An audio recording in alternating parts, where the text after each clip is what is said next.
Being here. This event is brought to you by Digital Media Connecticut and University of New Haven. Digital Media Connecticut is basically a statewide education initiative, and we're working with the CT Office of Film, Television, and Digital Media to connect students to what's next in their career in digital media here in Connecticut. We have a little video that kind of explains a little bit more about us.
So the purpose of tonight's event is to connect you with industry professionals like Carlton Pitts himself, to kind of inspire you guys to stay here in Connecticut and see all the opportunities that are here. So these are our social media channels that you can interact with either tonight or in the future if you'd like to follow us. We post a lot about film challenges in Connecticut, graphic design opportunities, game opportunities, virtual reality, social media marketing. So feel free to give us a follow on any of these and interact with us tonight as well. And without further ado, I'm going to let Wayne introduce our speaker for tonight. Hey everybody. Hey. Hey. Hi. For those that don't know me, I'm Professor Ray. I usually take a lot of the broadcasting and TV courses here at the University of Connecticut. But before coming here, I had the pleasure of working with this guy. How many people love sports? Like sports? Even in sports? All right. Well, ESPN is one of the companies that is here in Connecticut. But there's so much to that company besides the actual broadcasting of the studio shows or the live events. There's a lot more that goes into that. And this is where Carlton comes in. A lot of the content on what you see on ESPN, no matter if it's studio or live events, this gentleman has had a hand in. And has had a hand in pretty much a large percentage of the content that we see. 31 years at ESPN, right? And 17 we spent together. But without further ado, coordinating designer Carlton Pitts at ESPN. I'll tell you more about what goes on there.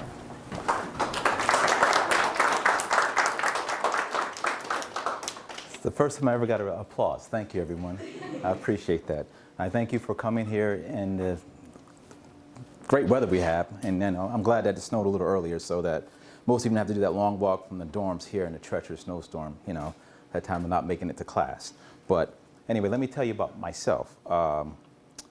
Thanks again for inviting me here, Wayne, for this series. This is, I checked out a few things online. It looks, you know, really interesting. It's actually a good thing to do for students. But let me take you back to when I started. 1988, a long time ago. I walked through the halls of ESPN. I had applied at ABC, CBS, NBC, Channel 8 in New Haven, Channel 3 in Hartford, and ESPN in Bristol. You know, I graduated from Southern Connecticut. I thought I had the big TV, you know, I'm going to make it big, produce, direct, do something. Didn't get a job until that September when ESPN finally called me in for an interview. I said, okay, I'll take the job, start on Monday. That was September 12th. I remember the day. I'm thinking I'm going to be the guy. I've arrived. So they put me in the mailroom where you get disenfranchised sometimes because you see others doing things that you want to do, but because it was a temporary position as a driver messenger in delivering mail, there was a plus to that. It allowed you to see the entire company and what people do in the company, because you're walking through. At the time, ESPN was 4 buildings, and now it's 17 buildings on one campus, and there's a whole nother section off North Campus. But it was 3 to 4 buildings at the time. One was shared with someone else. But I was able to see every department, talk to every boss, talk to every administrator that were in those offices, so I was able to see things. I started to lean towards graphics because I thought I could draw pretty good, and it was, you know, exciting in a room. There's a lot of electronic stuff going on, but the things I was doing then, when I first arrived, we didn't have the technology that you guys have now. We didn't have Microsoft email. Can you imagine not having that here now? We used a system called Basis, so even to talk to someone was different. I didn't have PowerPoint. We didn't even sure Microsoft was going to make it, because that's how long ago this was, because there are different platforms out there. And for those of you who don't know, we had VCRs that were just coming out. We had Beta and VHS. We didn't know which one's going to make it. VHS finally won out. I don't know what happened to Beta, but this is how, you know, things were taking a turn in late 1980s. So around 1990, I was still in the mailroom 6 months. I was kind of didn't want to do it anymore. So I called a guy who had come to visit me at Southern, come to visit and talk like I'm doing here, a guy named Mark Grant. He was an NBC producer. I called him, I said, you know, Mark, this is, you said we can always call you and get your advice. I said, this isn't working for me. I said, I need to do something else. What do you have at NBC? He told me, he said, Carl, listen, ESPN's about to blow up. It's 1988, probably that January, 1989. He goes, stay where you are, because that place is about to blow up. It's going to get big. Don't make a move. You're in a good spot. Trust me on that. 31 years later, here I am. I don't know where Mark is now. I hope he's still at NBC. I have to look him up and tell him to thank you for that advice. But that's how I ended up staying. The guy who hired me, he just retired. And I wanted to show you how we began here. Go with sizzle reel one. Yep. I don't know if I can make that. There you go. Thank you. Take out the scissor roll, please. Graphics and production planning is made up of 4 main areas: production design and animation, production design and graphic layout, project management, and production enhancements. We're a team of 140 individual contributors and 24 managers. Motion Graphics is responsible for the design, animation, construction, and playout of most graphics displayed on ESPN linear networks and other ESPN platforms. We work with various clients to create graphics that enhance their storytelling. You can look at any sporting event and realize that a whole world of stories are happening right in front of us. Our graphics help tell these stories. We work on many different platforms in many different areas to achieve this goal. Last year, we created animation and insert graphics for over 100 shows and events, producing over 2.5 million frames of animation and over 15,000 insert graphics. Almost all of these animations and graphic assets were produced in-house, providing production efficiencies and significant cost savings for the company. We have teams in Bristol, Charlotte, New York, Austin, Washington, D.C., and San Diego, California, and our goal is to collaborate with all of our clients to give them the best sports graphics on Earth. The production enhancements team in the group acts as a liaison between production and technology to help generate new ideas and to help facilitate new techniques that can improve content and storytelling across all platforms. Innovations such as Pylon Cam and a new virtual studio come as a result of these types of collaboration. The project management team is responsible for the workflow, process, and management of all animation packages, insert graphic packages, and live action shoots. Together, the different parts of this one team, motion graphics and production planning, work together with many other internal and external teams to enhance the ESPN business model as we serve sports fans with all types of stories across all of the ESPN platform. So, fast forward to now, I am a coordinating designer of motion graphics at ESPN. I'm also part of the project management team. And as you saw in this sizzle reel, we do a list of things and work with well with other departments. We've done a lot of cost cutting in the last few years, and a lot of stuff was brought in-house so we can actually demonstrate how to do these insane graphics that are highly specialized, using After Effects, using Cinema 4D, Maya, and my specialty is called the VizRT. I'm going to show you a quick PowerPoint too, as I explained. I think this there, Wayne. Escape. And here, PowerPoint. Here we go, thank you.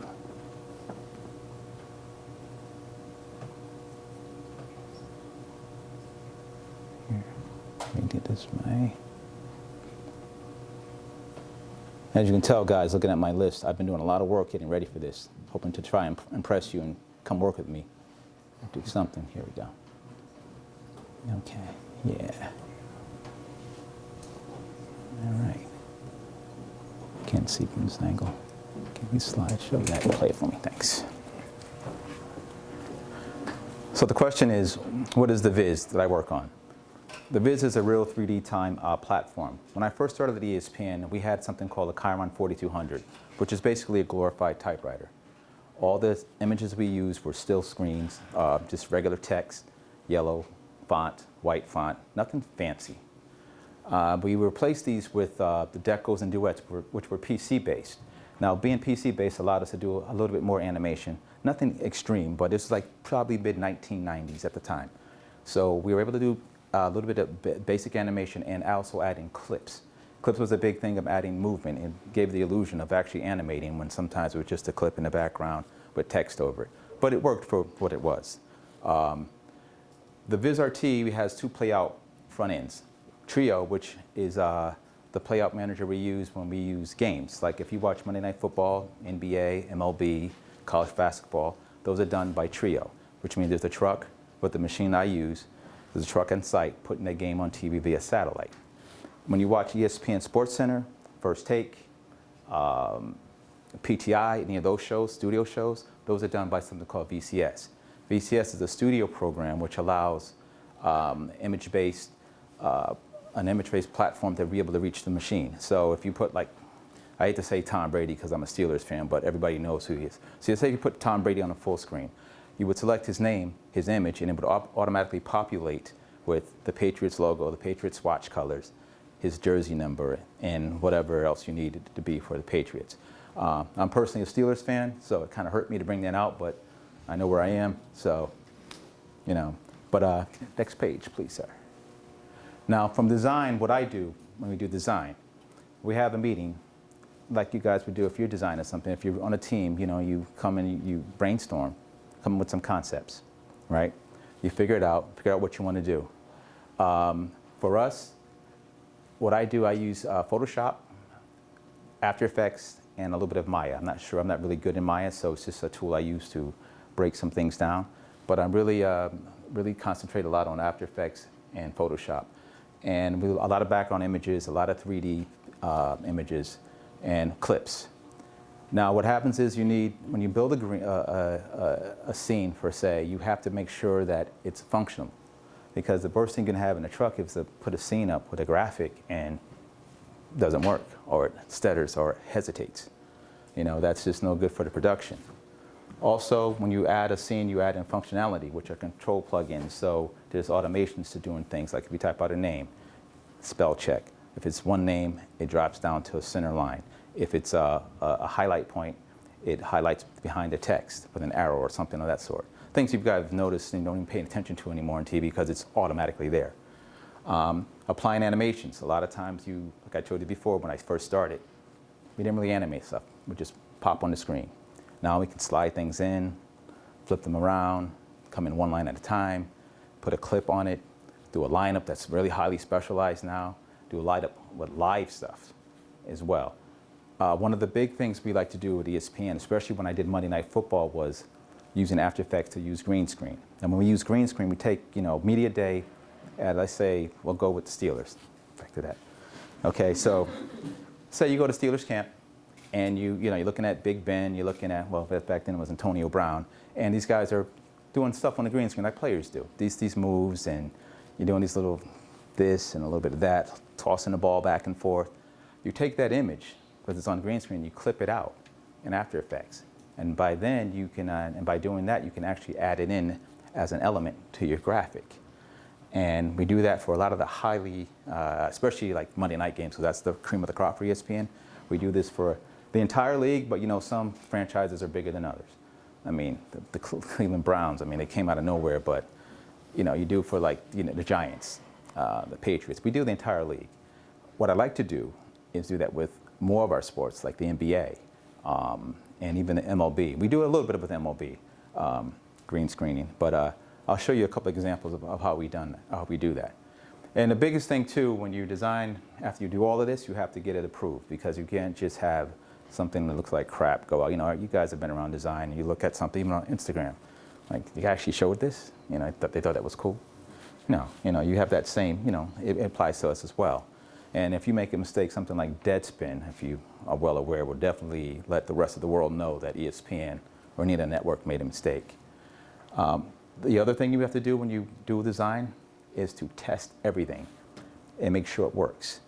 It's all great if you tab a field of text out and you don't change the different tab fields. You have one tab field for 8 rows of text. You're not going to have anything but a big glob of text together, because it's not reading that right. Functionality is key. Next page, please. And there's some deadly sins too, what we call these, is when you don't have scenes that don't work. We have to have them at 59.94 frames per second. When you send on a graph that isn't functional, it's no good in the truck, and it's a feedback from, you know, the people in the truck to your boss, which is never a good thing when your boss has to give a call. Don't design sloppy scenes. You want to have neatness. You want to look good, because there's a lot of competition out there now. It's not just us anymore. Back in the day, ESPN was #1. Now you have Fox. You have NFL Network, MLB Network, NBA Network. Half of those people who used to work at ESPN, so there's that too. So if you see some similarities there, you can understand why.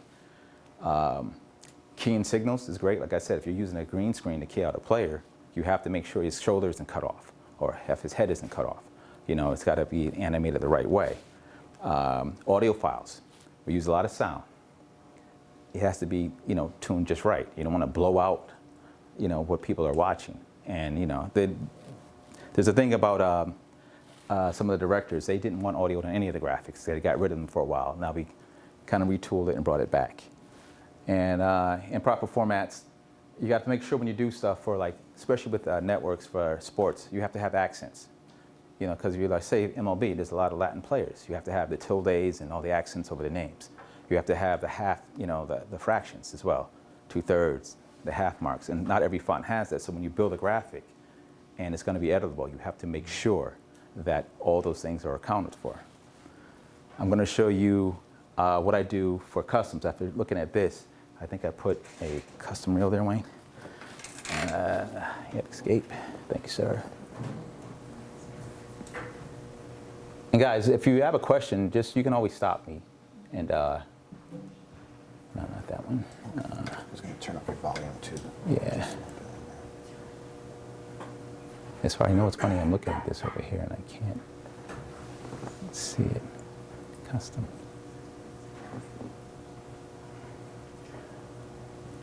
Is it called custom? Yeah. Let me see it.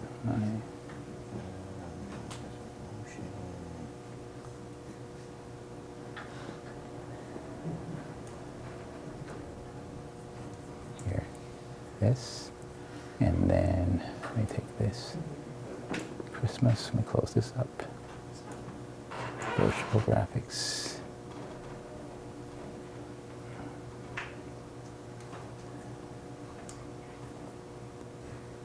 Here, I'll run with that. You can make that. Yeah. Yes, sir. Perfect. Thank you.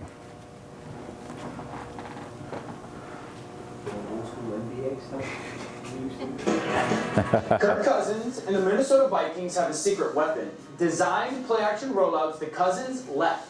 It's an unorthodox play because generally, quarterbacks roll towards their dominant arm and Cousins is right-handed. But the Vikings have run designed left rollouts 24 times this season, at least double any other team. They've had outrageous results. 18 completions, 344 yards, 7 touchdowns, and a QBR of 99. The Seahawks, who the Vikings play on Monday night, have only seen one designed rollout to the left against them all season. On this example against the Eagles, the Vikings are on the right hash where they often start this play. Cousins fakes a handoff to Dalvin Cook and gets a good hard bite from most of the defense, resulting in not one but 2 receivers wide open downfield. The rollout puts space between Cousins and the pass rush, giving him a full 3.9 seconds to set his feet and fire a strike to Stephon Diggs for a touchdown. Take a look at the stress that Stephon Diggs has put on the defense, and it's a testament to the Vikings' play calling in this situation. This particular dropback type is just one part of an effective play-action attack that the Vikings go to often. And they're going to need it Monday night trying to keep up with MVP candidate Russell Wilson. But as good as Wilson has been, don't sleep on Cousins. Yes, the Seahawks quarterback leads the league in completed air yards over expectation. Essentially, this is how much Wilson's accuracy has been worth over an average quarterback. But sitting at number 2, you guessed it, Cousins. It should be quite the battle Monday night. All right, thank you, Dan. And after the game, after Vikings Seahawks at Sports Center with Scott Van Pelt, his post-game reaction from both teams. And Giannis and the Bucks going for their 12th straight win. Sports Center with SVP after Monday Night Football. It's on ESPN, the ESPN app. Now, that whole graphic, all the graphics in there, that was done in a studio called Studio Y. That particular studio was green screen. None of that was actually there. It's kind of like we do this thing where, I jumped ahead a little bit, but we do this thing where we project an image of an actual studio or an actual field, and we're able to put our graphics over it by using a certain timeline where we can track. Well, these are the type of graphics I was saying that, back to what I was saying earlier about when you have text and you have font, you have to be able to change it, edit it. It has to be able to fly in a certain way and it has to be correct. There's certain things that have to be added when you add in the Vikings. Make sure that you have the right logo, because believe it or not, there's a lot of schools change logos too. Not the team so much, but the schools do. I think in the NBA, I think a few, like the Washington Wizards changed and a few others. And believe me, when you don't have the right logo up, it comes quick from the league or from the athletic director, calling you personally. This studio was actually part of our virtual set. And it's actually, it's pretty ingenious. You guys should take a trip up there sometime.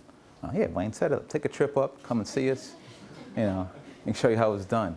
We do tours, by the way, so if you ever want, to actually see it, we can make that happen. I want to show you, as I was talking about what I do with the Viz, this is all part of the Viz as well. The studio is virtual, but this is all Viz. And this is more of a 3D version of Viz. But I want to show you, if there's a Sizzle Reel 2 there, Wayne, who explains what everyone in my department does, half the people I've trained. Actually, it probably just says 2. Probably just says 2. Number 2. Yeah. This explains all the, these are all the people that work with me. When I build out graphics, I build it for studio and event. So the good thing is a lot of studio and event share stuff together. I'll show you everything we've done. This is a sizzle what we put together, just for this type of you go on that, please. Production design and graphics playout. Our team provides insert design and motion graphics for a wide variety of productions ranging from our flagship Sports Center shows to remotely integrated college and professional live events. Nuestro personal proviene de varios lugares, incluyendo la Antigua, Puerto Rico y varios estados de todo el país. Tenemos muchos años de experiencia con miembros de edades entre 23 a 62. Our production design and graphics playout team serves hundreds of studio production hours in a single week. During many productions, controllers will be responsible for building and playing out over 100 different graphics. Designers can create up to 50 different custom elements each day. The productions we work on range from minute-long tape segments to 4-hour live shows. A rapidly growing segment of our department is in remote integration, or REMI Productions. Our controllers and designers provide the graphics content for remote games from our Bristol, Charlotte, and wide world of sports locations. REMI Productions began in fiscal year 2015 and has progressed from 100 events produced that year to over 600 projected events in fiscal year 2018. To the Y, along with studio shows, REMI and GRIMMY events, our staff also services a variety of on-site remote productions, including college football game day and college basketball game day, the Super Bowl, the NFL, NBA, and WNBA drafts, PGA golf events, and many more. Our staff takes great pride in creating the best possible content for our viewers.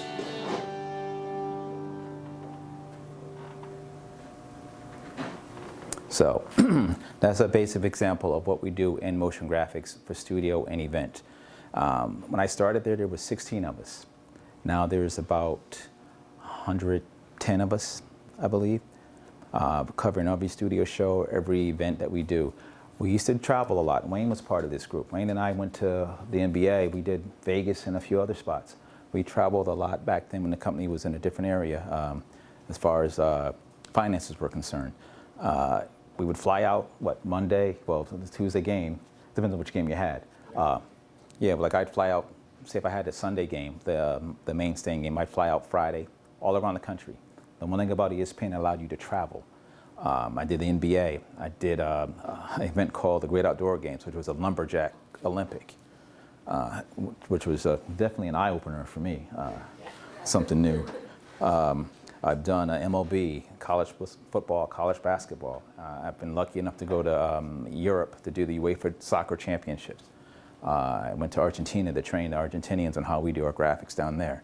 The company has been great in that sense. It's people go to, I don't know if you had Australian Open, but when I did Davis Cup, I went to 4 Davis Cups. Of course, they didn't send me to Australia or, yeah, that's the one I really wanted to go to, and that's the one they didn't send me to. But I was lucky to go to Hawaii, so that's because it was close enough. My first remote event, however, was in Hartford. I lived in New Haven. They said, we're going to send you on the road. You're going to go to Hartford. I said, I want a hotel room then. Remember that? I said, if I'm going to go, I still want a hotel room. I want to feel like I traveled. But I was like, I've been lucky, and that's a blessing for that particular job. And still to this day, there's still enough travel, but it's cut down a lot. They mentioned Remy events. So what they've done is they've taken what we could always do. They should send, let's say there are about 10 of us to a game. Okay, graphics, the associate producer, the researchers, send us all out to, say, Vegas. Great time, you get out there, you know you have to work, but you have fun. Now they do that from the studio, in the control room, which they could have done the whole time. So it's one of those cost-cutting measures that, you know, a lot of companies are going through. I was glad I caught the good years, I call it. Because the guys now who sign up for NBA and MLB, they don't get to travel anymore. And, you know, sometimes that, you know, makes your whole outlook change. You know, I want to do this because I wanted to get around and see the world. And, you know, but those are things that have to keep the reality check that you have to keep. Things change. A lot of companies are doing the same thing. Well, we could do it by satellite. Why send the personnel, all those plane tickets, all those hotel rooms? We could just do it from here. And there's not really overtime involved. Just put it part of the schedule. Like I said, I'm glad I passed that part by. But, you know, I'm going to show you one other thing.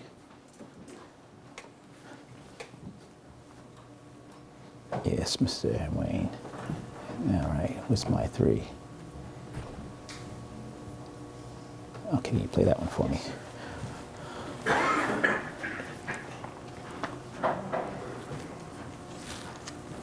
The mission statement of production enhancement is to serve as a liaison between production technology and other groups to help generate new ideas and facilitate techniques that improve content and storytelling. We do this by coordinating with different partners throughout ESPN. A great example of this is Studio Y, ESPN's first green screen virtual studio system, where we produce features for SportsCenter, college basketball, the upfronts, NBA draft, and virtual drop-in promos. It's been a huge team effort. They're also part of the team that's developing virtual graphics for the Around the Horn launch in New York City studio.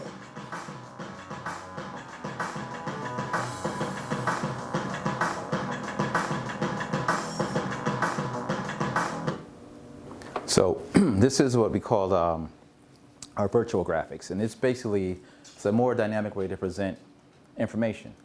Once again, to use a viz. But what happens is, say, if you go to a football game and you actually track the entire field, so you could put your graphic anywhere in the field, because all football fields are 100 yards. So we track the entire field, and we have tracking cameras inside the viz that work with the software to see you can place it on the 50-yard line, the 10-yard line, any place that you desire, and actually put the graphic up, and you can angle it left, right, tilt it a little bit, and it's actually being seen by Skycam. So if you have a graphic up, you can actually go over the graphic and see it in 3D.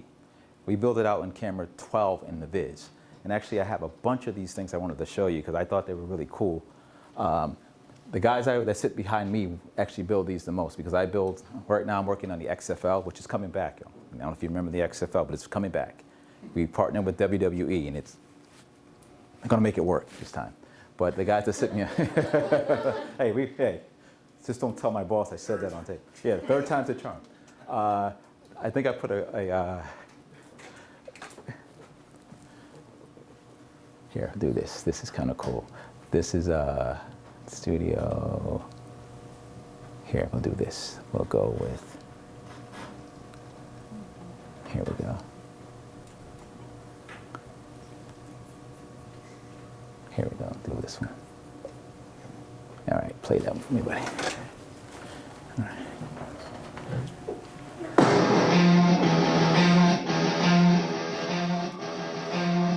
Turn that down just a little bit. And this is what I mean by the camera is moving. We have it set up on the Viz, and the Viz is sitting on a regular desktop on a computer, and the camera is moving around this as we track.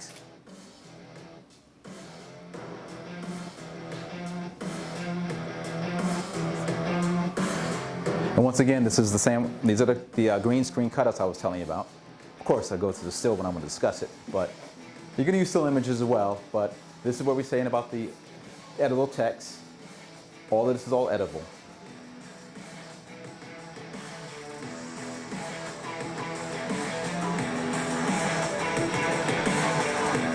And do a load of my animation. We're able to bring clips in and do a lot of things with the Viz. It's just the primary platform for all the networks.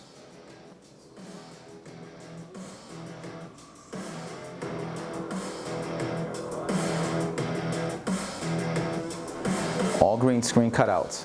And this was takes the most time because these players can spend, spend their 15 minutes on a high-res camera. You know how big that is and how long that takes to cut out.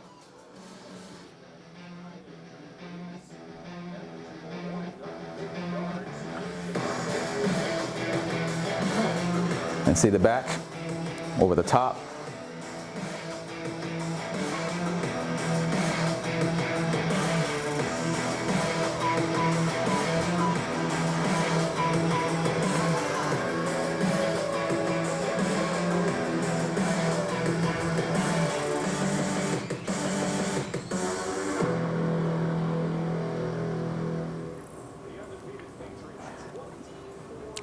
This process took a while to figure out. It took actually a few months for people to brainstorm and come up with how to track these things and make them work with the software. Charlie Collins, Brad Griswold, Jamal Wynn, Kristen Sorman, my coworkers, spent a lot of time doing this, going out to the different games to try to make it work. Because nothing works the first time you put it out there, and it's something like a big entity like the Monday Night Football, you have to definitely be on point because they won't show it. This is one game that Monday night that everybody watches. We're the only one on. So you can't take the chance of having mistakes on platforms not working. But the plus is it's a 3D image and using a virtual technology, but you can still edit the text. Before you'd have to put this as a post-production thing. And once you do post-production, you can't edit it anymore. But you can change text any time on any of these. You can change images at any time. If someone gets hurt, Dak Prescott is out, next quarterback's in, you can always change that during the game or during, whatever section you're in. And I do love the way the camera can track and go right through the graphic.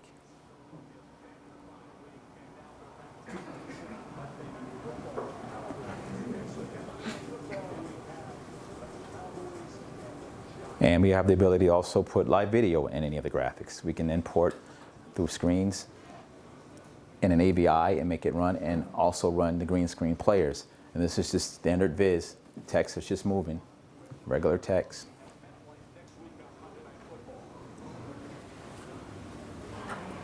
So,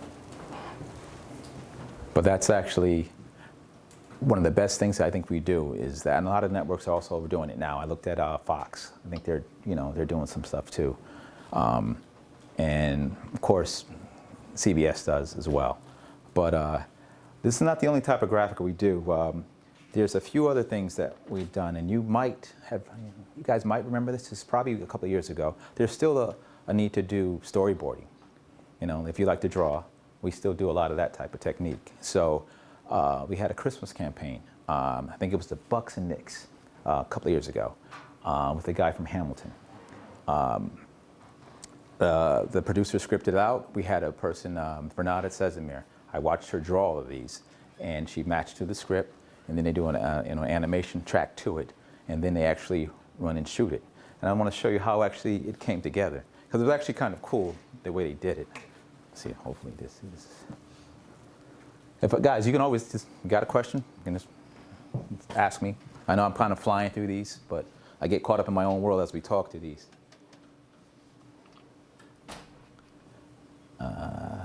Christmas.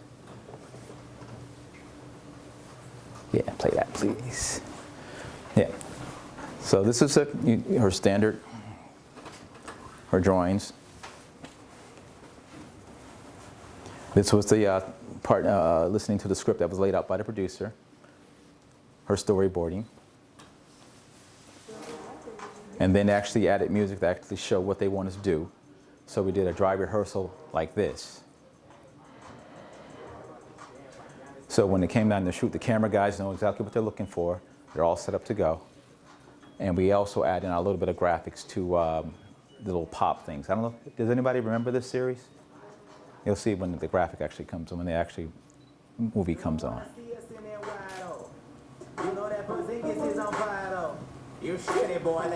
That's when we thought the Knicks had a chance, but. Yeah. So just this is a Christmas game. Right. So we know the schedules. We know the basketball schedule. I knew he'd come back when we said NBA. See, I thought about you. Oh gosh. Making fun of the producer. And then this is the actual video.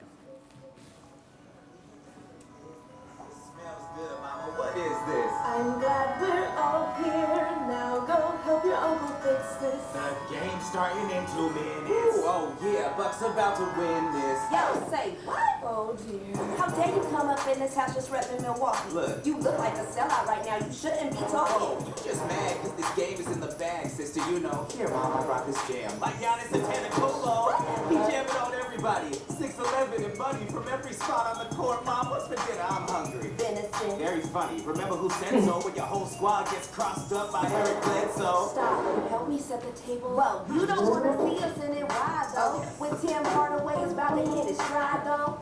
You scared boy, that jersey looking right, though. You scared of Madison Square Weather, you should fly home. Oh, that MSG got you salty.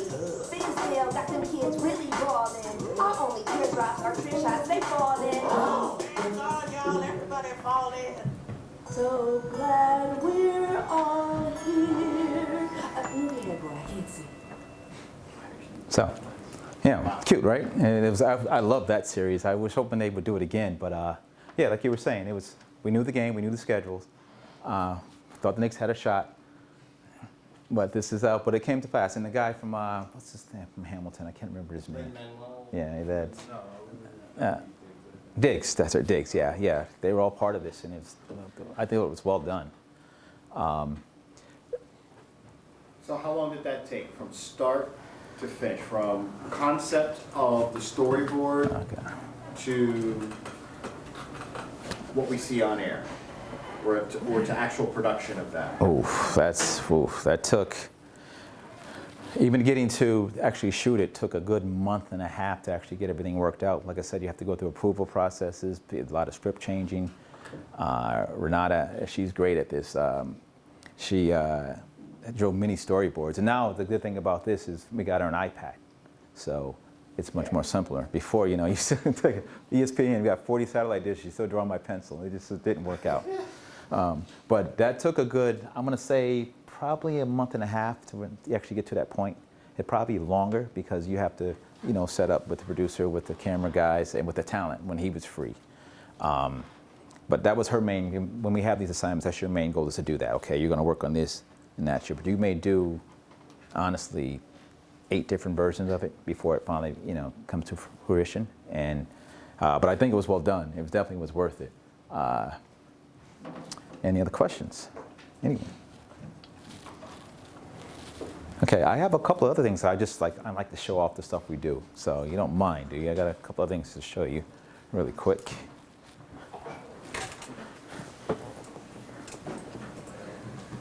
Let's see.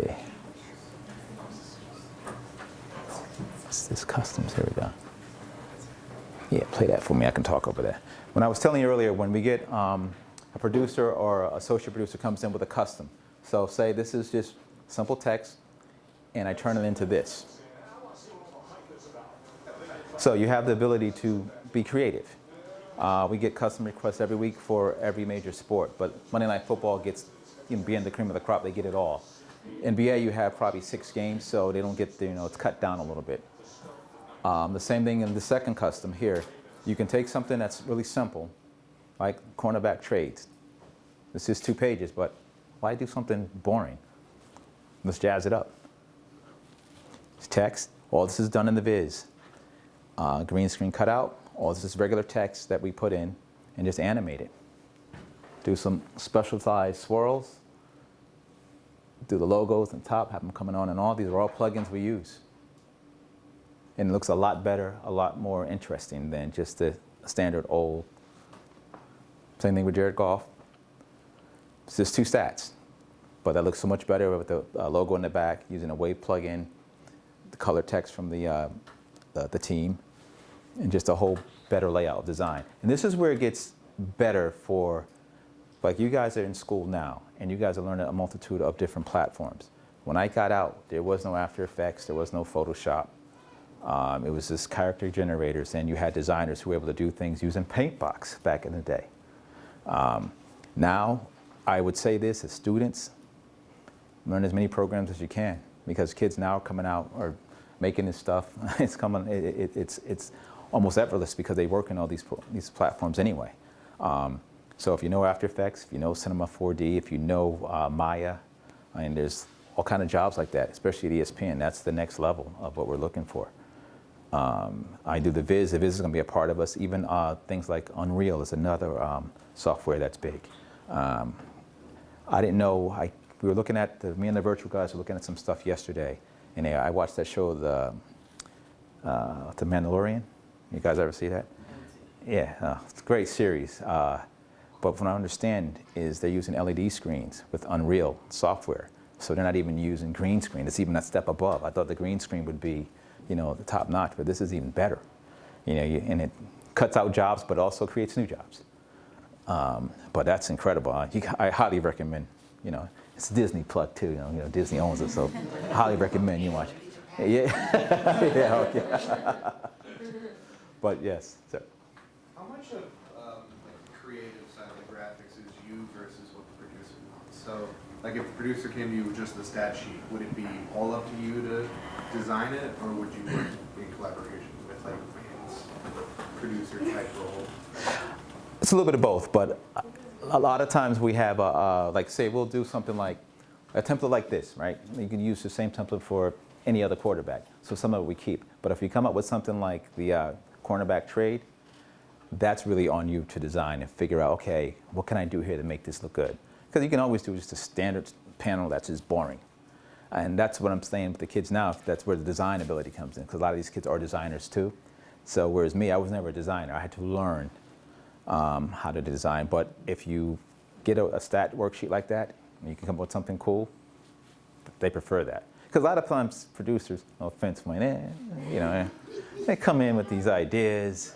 One of the graphics that we put up once I did test, it was like, you might remember this, Wayne, it was the Price is Right graphic with the guy, yodel guy going up the, yeah, I detested that graphic, and they used it like 6 times. They kept asking me to change. Hey, can you put this one in here?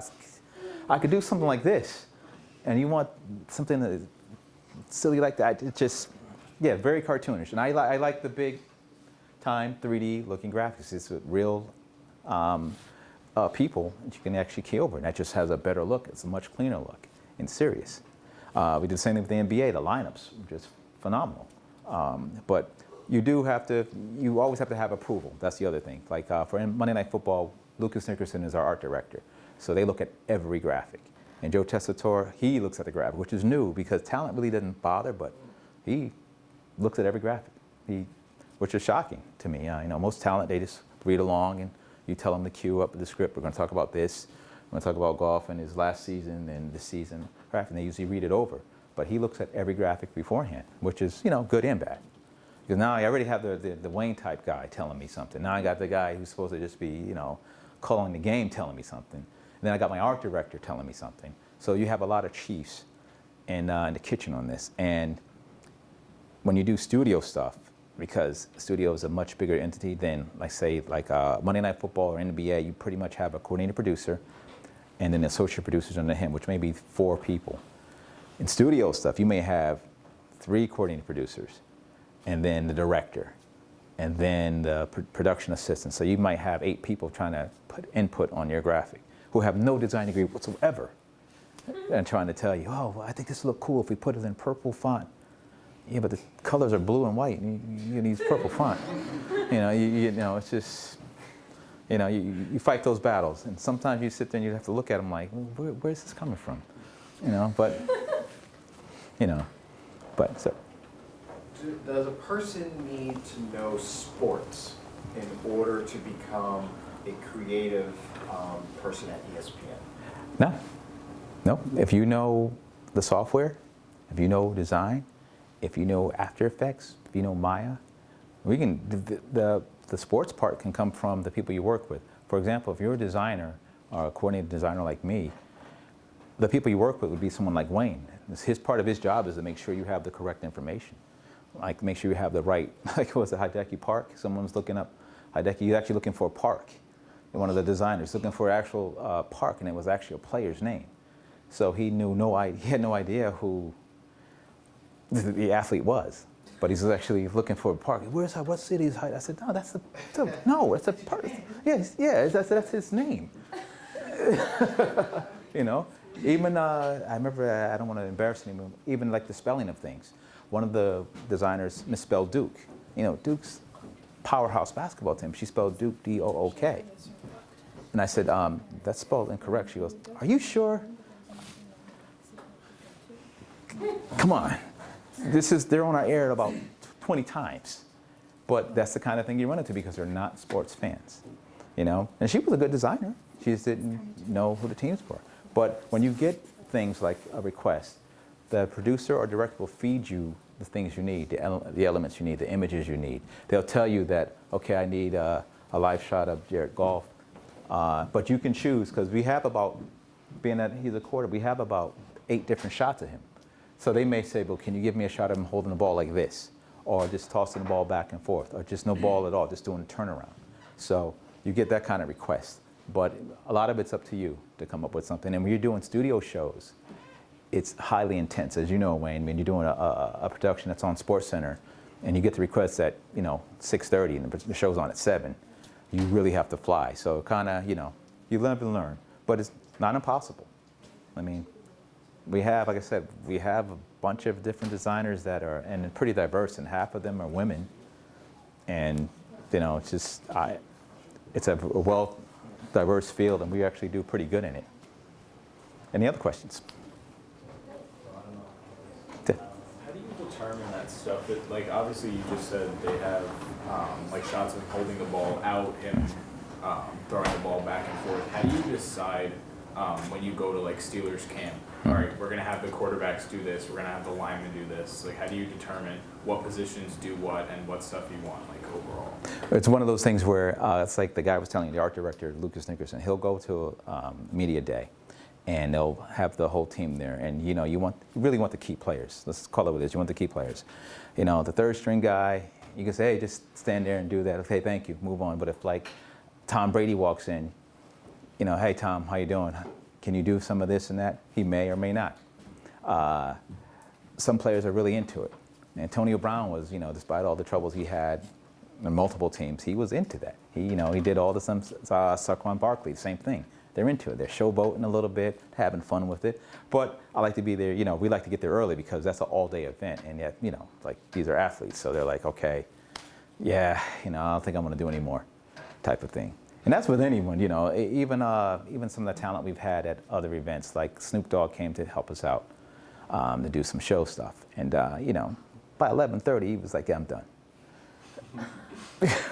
All right, I guess it's a wrap, you know. But we have a certain format where we go through the same movements. They do like the hiking the ball, you know, the kneel down, the pointing this way, pointing that way. And it's good for things when you're doing like some of the graphics I showed when you're doing matchups and all that. And it's good to have those kind of action figures. A lot of times I was doing matchups, so sometimes you want players looking at each other. So it's good that they do that type of thing. But anything else? With a team that large, with like over 100 people, can you talk about like what the environment is like over there at ESPN, and then also maybe talk about some of like the other featured design positions besides motion graphics? Yeah. So let's say I'm up on building 13, up on the hill. So we do fourth floor. We do a lot of the design elements and actually making the graphics. Down the hill, the other half you saw in the studio shot, they're the ones that actually play out for the studio shows. And then there's a small contingent that actually travel. So it's kind of broken up in that way. Now there's other elements there too, like there's animators that are part of the motion graphics. They have their own, they're part of us, but they're in their own group as well. And you have the editors who also contribute to motion graphics because they have toolkits and they can do a lot of things as well. That's the thing about this whole software thing, everybody can learn it. It's a lot of crossover. Like I did the Pan Am games. And the editors had the same stuff I had. They could make the same stuff I had. Designers, the animators had the same stuff I have, so sometimes we overlap. And it does get, this is why we have project management, so we can break it down now. Okay, look, we don't want to step on each other's toes. All right, you editors will handle this. You'll take a toolkit and you'll handle the segments of pieces of when people are doing interviews. Okay, Carl, your group's going to handle the insert look for the game footage. So you can do locators, lineups, full screens, that type of thing. The animators, you're going to do the open. You're going to do the big show open with the actual animation Pan Am Games 2019 in Lima, Peru. You're going to do that. We do the same thing with NBA. Animators will make the initial lineup, but I'll do the insert graphics. So they may make the big lineup itself, but I'll do the locator. Okay, you're live at the Garden in Boston or live at Madison Square Garden in New York. Here's a head coach 1, here's head coach 2, you know, the type of thing. And then we'll do any kind of resume of the players. So it's broken up in pretty in a good manner. And project managers, what we really do is really make sure we don't step on each other's toes. Anyone else?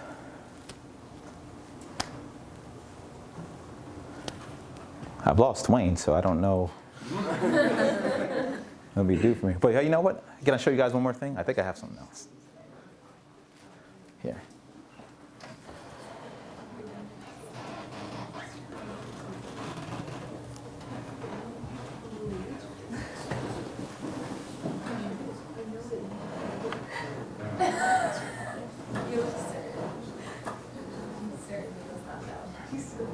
Georgette, what do you want to know? Oh, Georgette, you have a question? There's a question over here. Sure. Sure. Who has a question? This girl over here. This one over here. Georgette? Yes, hi. My question is why you use 59.94 frames per second? Well, you can use 30 frames per, but 59.94 is the standard we use across the board for everything we do. For broadcast, it's the best option for us. You can use 30 or something, but it won't look as well. For broadcast on ESPN or probably on the network, that's just the standard. Are you able to tell the difference between 30 and 59? Yes. Yeah, it'll look a lot. Yeah. That's all right. You know, you act like you were shy, I thought it was but kind of a dumb question, but then No. I got peer pressured into asking. No, the standard. That's usually the one they do that most everyone uses. Even when you do After Effects or anything, you use 59.94. And that way, everybody across the board is the same. Like using 1080i on some things and 720i on others. But the frame rate we use is what Viz is calibrated for, and most of the playout software is anyway. So not bad, not bad, not bad. Sir, any other questions? Yes. Have you ever done anything like you really didn't like, and how did you deal with that? Like you've come across a project that you've come across a project that you probably love, so you put love into it. But have you come across something at the other end of the spectrum that you just absolutely didn't like? Yeah, I'm big on event production, so I like doing the game stuff. I just did a show, and I don't know if you guys have seen it, called The Daily Wager. It's a studio show that talks about gambling. It's on ESPN2, and I think it probably moved to ESPN1 with the advent of college football. Just one of the facts that just because you have so many people who you're answering to, it's not a streamlined process to me. I prefer to have, like I say, the CP, the production assistant, the AP or whoever it may be, and then us with my art direction, our project management team. When you do studio stuff, it's just so many people. It's just, you go around in circles a lot.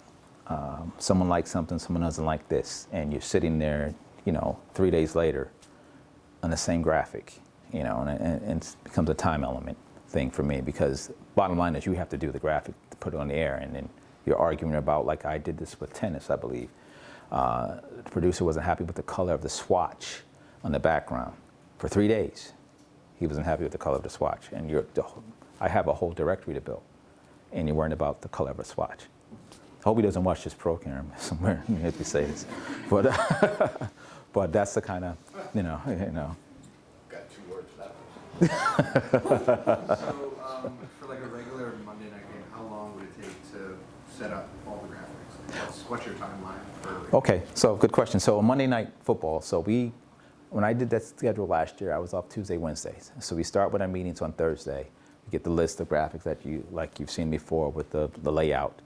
And from then on, you just crank in and get them all done. You want to try to be done by Sunday night because you have to cut out your players you need.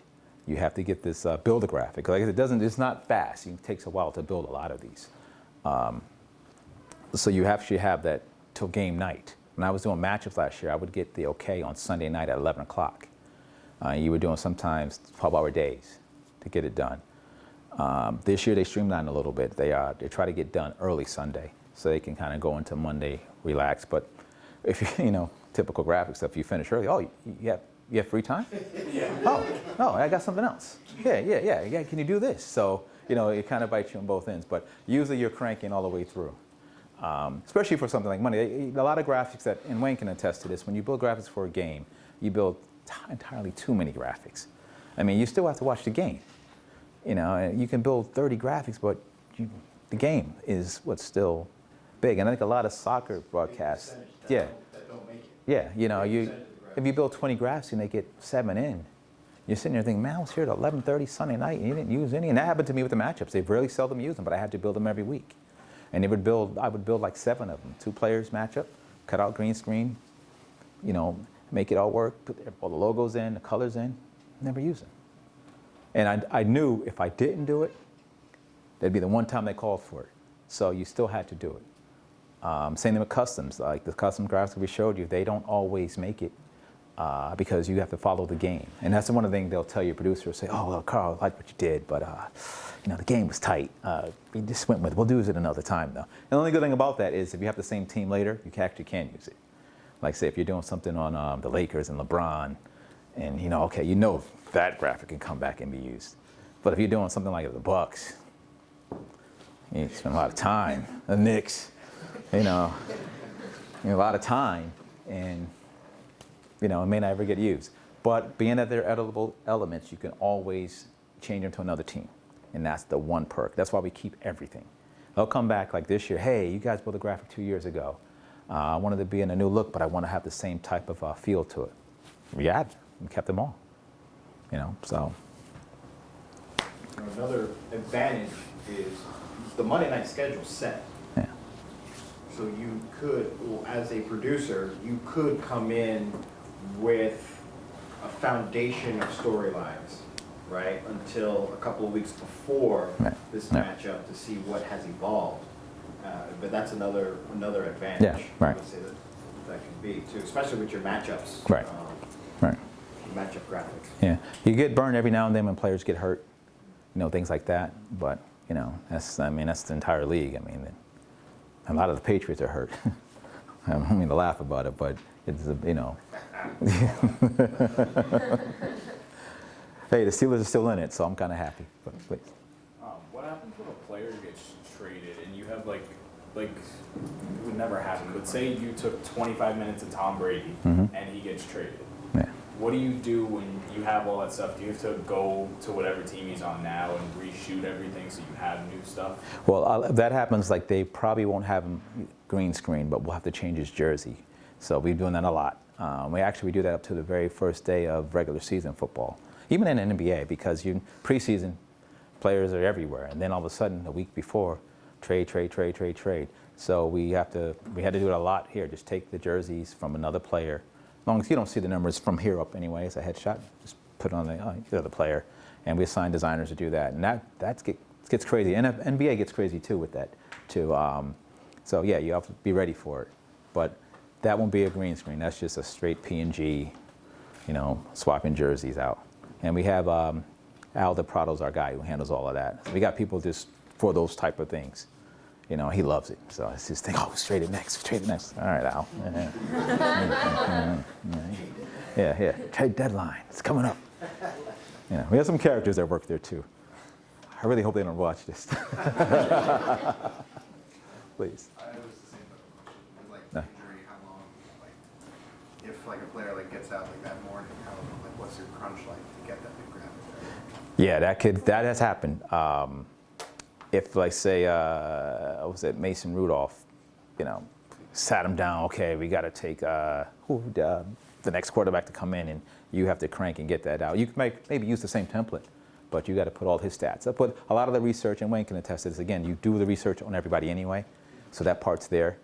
But just switching on the image. I guess you might not have a green screen of them, but you can always use a still image. And that's what I emphasize to a lot of even my team. Still images are great, because you don't have to worry about. It's half the time at Key, and you may get them from Getty Images or something like that, and they're high res, but cut them out, switch a jersey, switch a number, and it's golden. Trying to play off that question, when breaking news happens, today it was Ron Rivera got fired from the Panthers. Mm-hmm. So when you have to break that news on all these different programs that you guys have, how do you assign rules and stuff like that? How do you make sure those graphics get out? Okay, that comes right from production. The CPs, let's say Sports Center.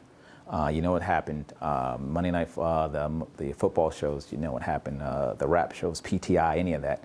Their producers emphasize that on their shows. Every show has a certain segment of graphics that you use. The topic bars, what you see the most, is what, type of story you just said. Fired, blah, blah, blah. And everybody runs with it. So, they have production meetings every day.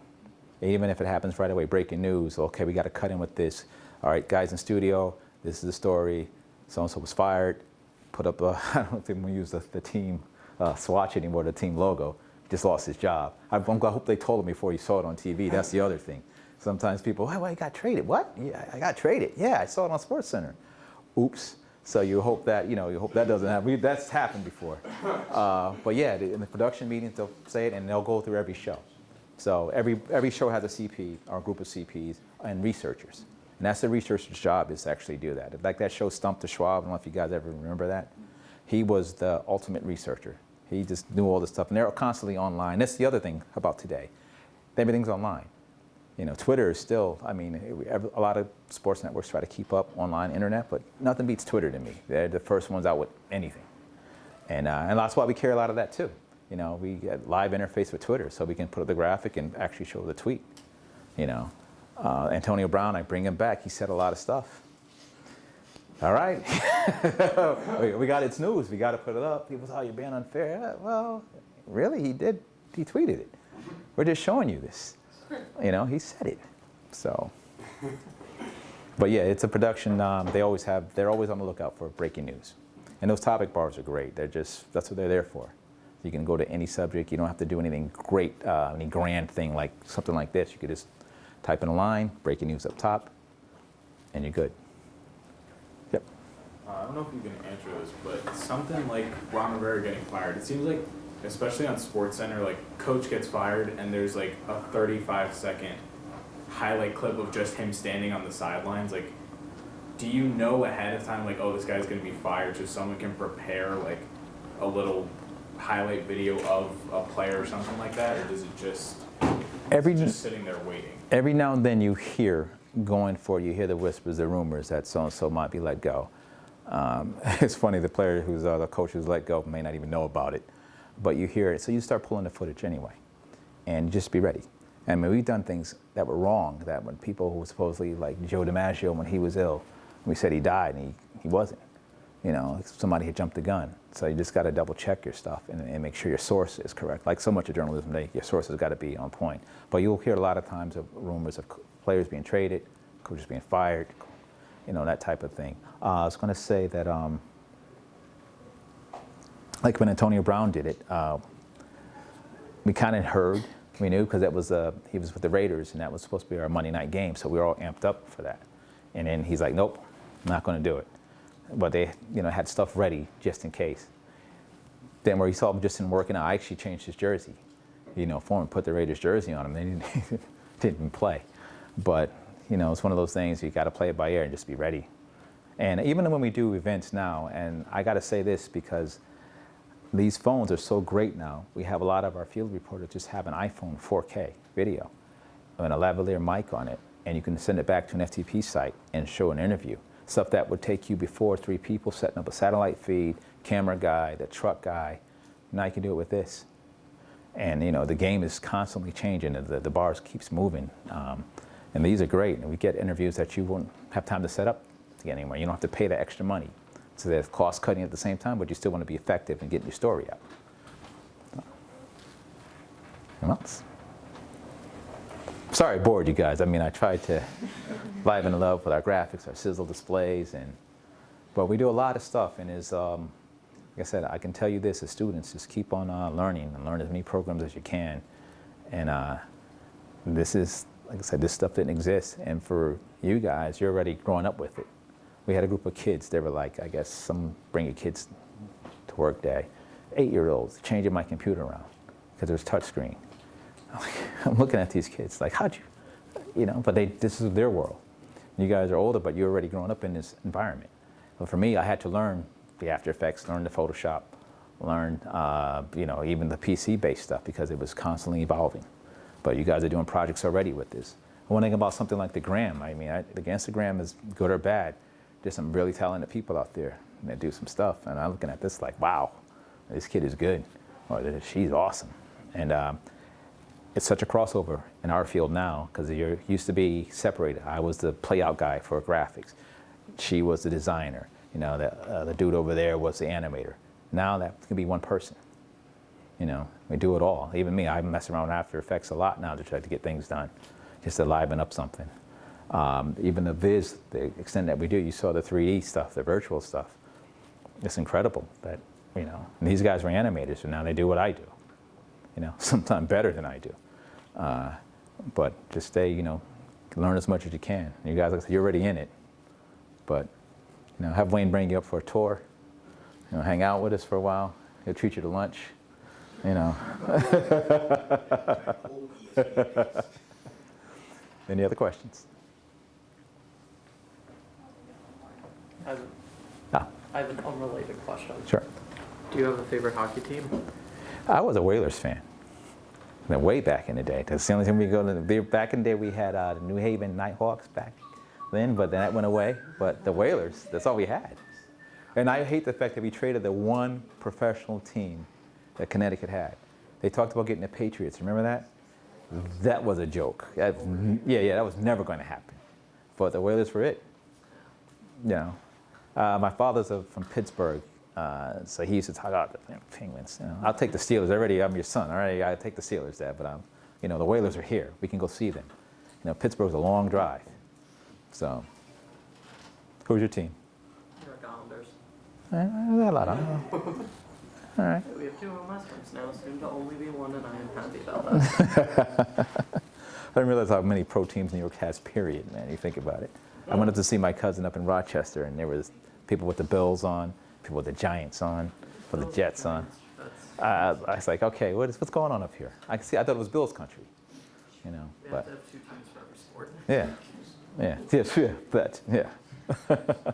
Any other questions? Well, guys, I hope I didn't go too fast, and I hope I showed you some cool stuff and you liked it. But thank you for allowing me to speak here. This is fun. I like to talk, as you can tell, so, you know, sometimes I get ahead of myself in it, but I like to communicate. But thank you for having me. I appreciate it.